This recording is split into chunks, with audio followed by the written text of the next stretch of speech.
everyone is doing well and safe and healthy and keeping good.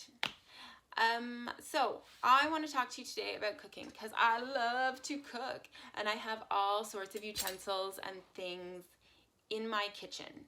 And they all do their own jobs. They're all a little bit special. So for example, I have a ladle. This I use for soups because we eat soup all the time.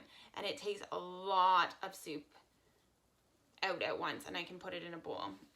I also have a wooden spoon. This is my favorite wooden spoon. It helps make jam and all sorts of stuff. I use this probably daily. I have a turkey baster. Now this one's really unique because I only use it a few times a year. I actually had to go digging for it for today. A whisk. This is pretty special because it whisks air into the food I'm making. So like eggs to help make them light and fluffy, batter. I made cake last night. That was pretty good with that. Ooh. A peeler, you know. Now I do have knives. There's a knife in here. I have knives and I guess I could cut things off, like a potato skin off the potato, but the peeler just makes it that much safer. I've collected so many tools over the years and you know, I could try to use this to ladle soup, but this tool just works so much better. I have a specific use for all of these things. Today our story is talking about how we are given so many gifts and we shouldn't just waste those gifts because they're unique and they have a purpose. Just like all the tools in my kitchen have a purpose. I can't use this to spoon out soup. I don't think it would work very well. Today we're going to read a story from the Spark Storybook Bible, The Parable of the Talents. So let's take a look at that and we'll come back. Jesus told a story about using the gifts God gave us. A man was going on a trip. I need someone to take care of my money, he thought. He called his servants and handed them each of them some talents. Take care of this money while I'm away, he said.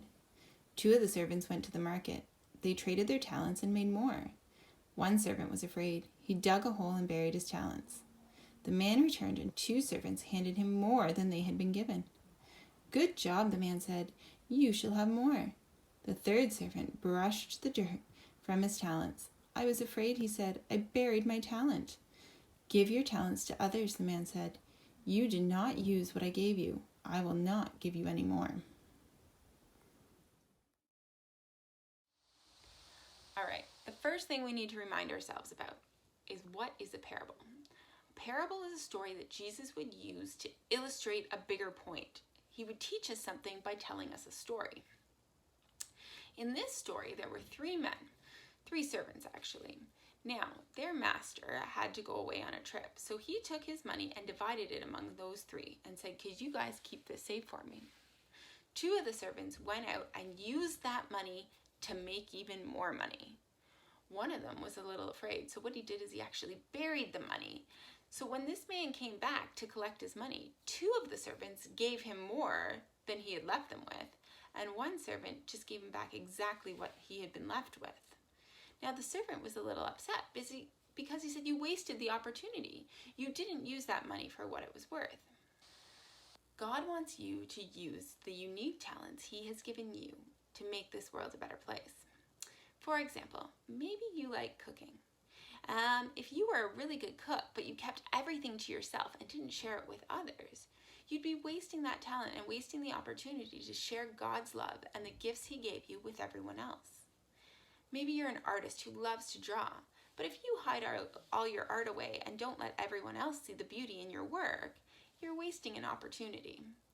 So this week for the craft, we are going to try and work on sharing our talents. I have a link provided where you can download these 2 pages. There's a money bag with other things. Once you cut everything out, you're going to take the money bag and this piece right here with our Bible verse, and you're going to actually glue it onto the bottom, but you're going to just glue around the edges so that you can leave a pocket because you have to put those coins in. Now on these coins, there's a lot of different things. There's an astronomy. Ooh, people who are good at games and figuring things out and liking puzzles. Music. That is an amazing gift that God gives that just brings a lot of joy to people. writing. Some people are so gifted with words, and you should use those talents and maybe write a letter to somebody, or you could draw a picture to somebody that you don't get to see right now. Gardening, or keeping our earth and making our earth a better place. Maybe you're really good at picking up garbage. Maybe you're really good at caring for the animals outside, leaving them some extra food, maybe some bird seed. So if you can help with the gardening or making the world better, that would be a great way to use that. So I want you to color those all in, but I don't want you to put the money in just yet. This week, your job is to use your talents. And every time you use a talent that you have from one of these coins, I want you to put it in the bag. At the end of the week, I want you to see how many coins you have. Did you get a full week and use all your talents? Or did you kind of waste the opportunity and your bag's empty? So let me know how you did. Post a comment below, and I look forward to reading those and seeing what you did with your talents. Have a great week, and I look forward to seeing you soon.